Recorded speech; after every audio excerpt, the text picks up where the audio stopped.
आज हम बात करेंगे विल राइटिंग के बारे में। सो विल राइटिंग बेसिकली है विल लिखना। आप अपनी विल लिखते हैं, एक लीगल डॉक्यूमेंट होता है कि आप अपने बाद कैसे चाहते हैं कि वो एसेट्स डिस्ट्रीब्यूट हो, वो कैसे आपके बच्चे और आपकी फैमिली आगे इनहेरिट करे वो एसेट्स। तो विल राइटिंग एस्टेट प्लानिंग का एक मेजर पार्ट है। जो आप अपने एसेट्स बना रहे हैं कि ये प्रॉपर्टीज बनाई, ये आपने पूरी जिंदगी में पूंजी कमाई, वो आप कैसे डिस्ट्रीब्यूट करना चाह रहे हैं, तो विल एक बहुत ही मेजर पार्ट होता है उसका। काफी इजी काम है विल बनाना, लेकिन बहुत निग्लेक्टेड भी है बिकॉज प्रॉपर अवेयरनेस नहीं है। तो हम उसी के बारे में बात करेंगे कि विल राइटिंग आप कैसे कर सकते हैं। वीडियो के एंड में मैं एक विल का सैंपल भी अटैच करूंगी जो आप यूज कर सकते हैं अपनी विल बनाने के लिए। और इसमें बात करेंगे हम कि विल कौन कौन बना सकता है, विल आप कैसे बना सकते हैं, विल में कौन कौन से लीगल जो टर्म्स यूज होते हैं उसको डिकोड करेंगे, और विल का सैंपल जैसे मैंने आपको कहा वो मैं आपके साथ शेयर करूंगी कि आप भी अपनी विल बना सके। वीडियो शुरू करने से पहले मैं अपने आप को इंट्रोड्यूस करना चाहूंगी जो लोग नए हैं उनके लिए। मेरा नाम है गुरलीन कौर टिक्कू और मैं हूं सर्टिफाइड फाइनेंशियल प्लानर।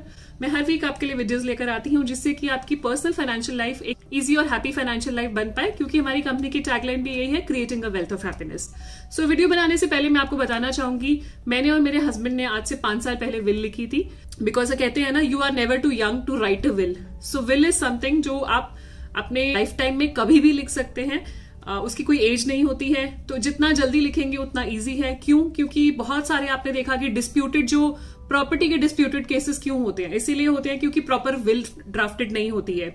जिनके नाम पे प्रॉपर्टी उन्होंने लिख के नहीं गए कि कैसे कैसे वो डिस्ट्रीब्यूट होगी बच्चों में आगे, तो वही एक मेजर रीजन हो जाता है डिस्प्यूट का। तो हमने भी ये सोचा कि ये रीजन नहीं होना चाहिए या इसकी वजह से कोई भी किसी को कोई प्रॉब्लम नहीं आनी चाहिए, तो why not write a will. So we have written a will and I also strongly suggest कि आप अपनी विल जरूर लिखें। काफी इजी काम है, डिफिकल्ट नहीं है। कई लोगों को बहुत कॉम्प्लिकेटेड लगता है, शायद इसलिए भी नहीं लिखते और ये डिसीजन ले नहीं पाते अपने लाइफ टाइम में। तो लिखें। इसी के लिए आपके साथ सैंपल फॉर्मेट भी हम शेयर कर रहे हैं। विल स्टार्ट करने से पहले मैं आपसे बात करना चाहूंगी, कुछ फैक्ट्स विल के बारे में बताना चाहूंगी। पहला तो ये कि ये फ्री विल से लिखी जाती है, मतलब आप अपनी मर्जी से लिखते हैं कि आप अपने एसेट्स किसको डिस्ट्रीब्यूट करना चाह रहे हैं, कोई जोर जबरदस्ती से नहीं लिखी जाती है।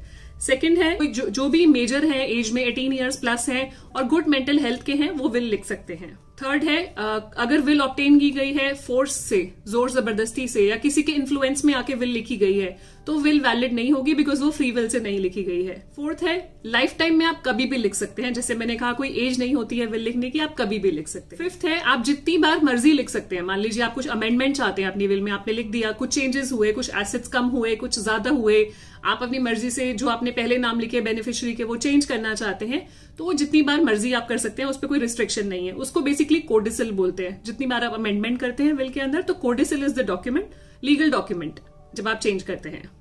जैसे कि मैंने आपको बोला कि विल ड्राफ्ट करना बहुत ही इजी काम है, मुश्किल काम नहीं है, लेकिन काफी निग्लेक्टेड है।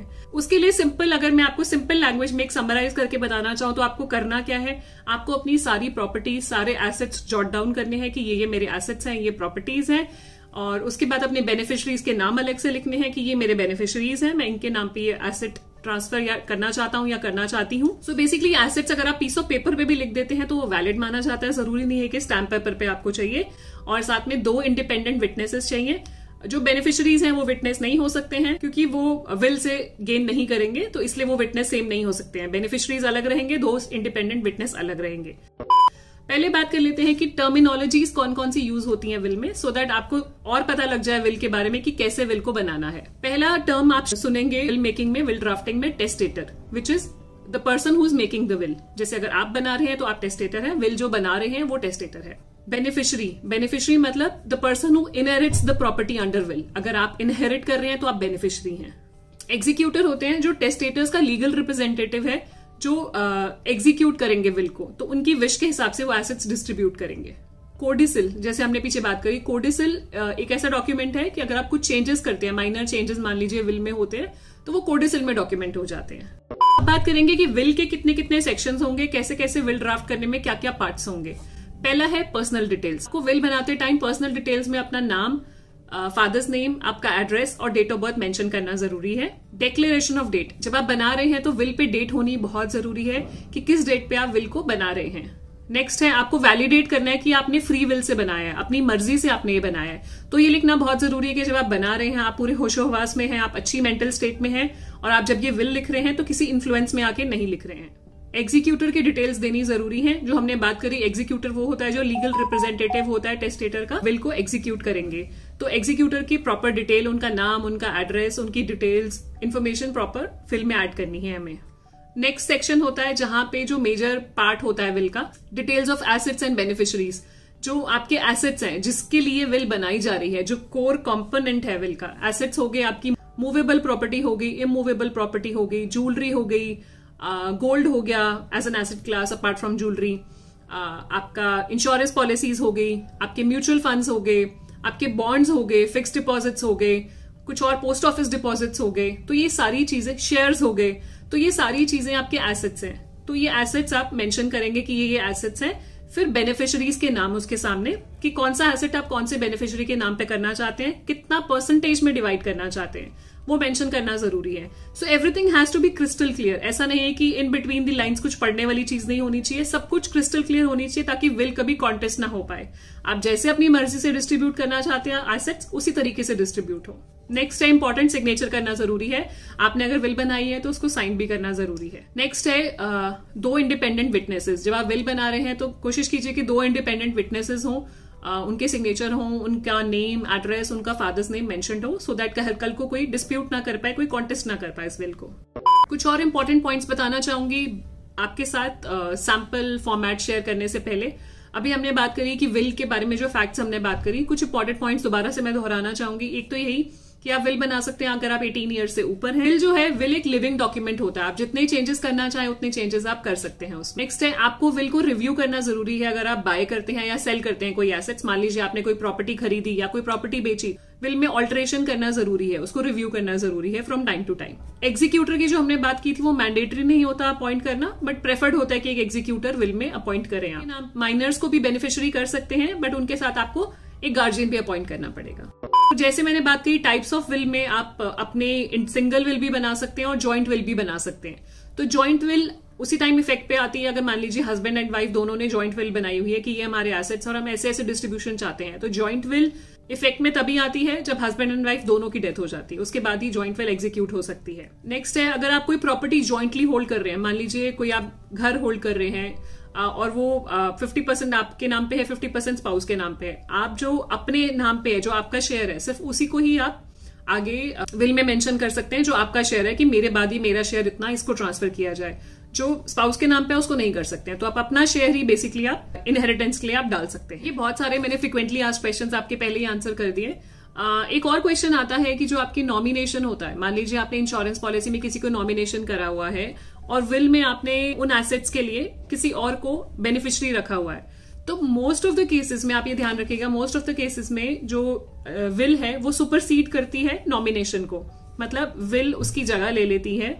अगर विल में बेनिफिशियरी कुछ और मेंशन्ड है और कहीं और किसी और एसेट क्लास में, जैसे कि आपकी इंश्योरेंस पॉलिसी में या बैंक अकाउंट में, सेविंग्स बैंक अकाउंट में नॉमिनी कोई और मेंशन्ड है, तो कई बार वो सुपरसीड कर लेता है, मतलब विल में जो बेनिफिशियरी है वही अल्टीमेट ओनरशिप उनके पास ही जाएगी rather than the nominee in the policy. ये काफी बारी डिस्प्यूटेड क्वेश्चन होता है, ये आता है कि मतलब इंश्योरेंस पॉलिसी में तो नॉमिनी को रखा गया था लेकिन विल में ये बेनिफिशियरी है, तो किसको पैसा मिलेगा?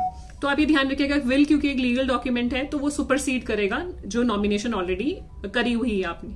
अब मैं शेयर करूंगी आपके साथ सैंपल ड्राफ्ट जो विल का है कि आपने कैसे बनाना है, कौन से स्टेप्स कहाँ रखने। सो बेसिकली एक सैंपल है, आप अपने भी यूज कर सकते हैं, आप प्रोफेशनल के साथ एंगेज कर सकते हैं और देख सकते हैं, बट एटलीस्ट कुछ तो होना चाहिए। Something is better than nothing. अगर नहीं बनाया हुआ तो एटलीस्ट ये पेपर पे आप बना के रख लें अपने लिए, सो दैट कल को फैमिली में डिस्प्यूट्स ना क्रिएट हो या प्रॉब्लम्स ना हो, और आपको भी आपका पीस ऑफ माइंड मिलता है। मैं थोड़ा सा आपको बता दूंगी कैसे कैसे बनाना है। पहले तो यही, I Shrimati son of wife of, ये मेरी एज है अबाउट दिस ईयर्स।